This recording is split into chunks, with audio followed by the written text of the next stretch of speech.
One of the things you learn pretty quickly as a woodworker is that if you have glue residue on a project, when you apply finish, the finish won't stick any place where there's glue.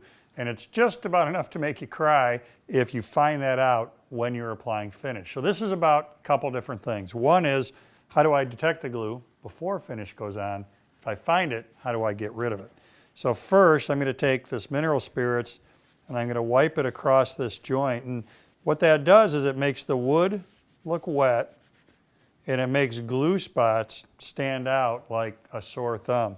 So you can really see the gobs there and there much more easily than we could see them before I put the mineral spirits on. So I'm going to set that aside. Now, what do I do about it? I need to have a way to sand into that really, really tight spot. I have to get into that inside corner. If I hit this with a random orbit sander, it's going to have a tendency to mess up one of the adjacent faces, no matter how I hold that sander. So a detail sander like this is a great solution for this. With this triangular shaped pad, I can get into a really, really tight spot and work that glue away from that inside corner. With variable speed on here, I can start with it down low so that I can just kind of see how it's going. I don't want to take off any material than I have to.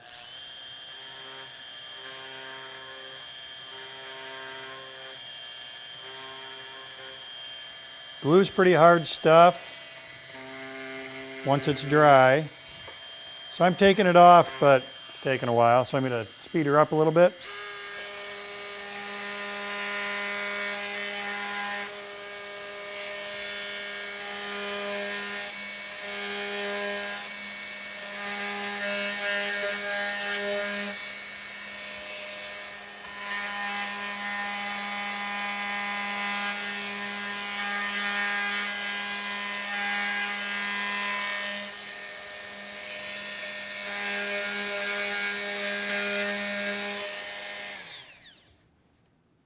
Well, that looks pretty good to the naked eye, but let's give it the acid test or the mineral spirits test.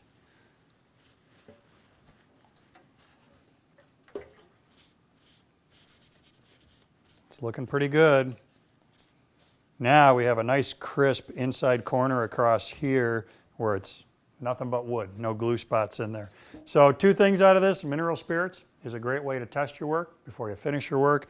And a detail sander like this one is a great way to get into those tight corners and make sure you get all the glue residue out.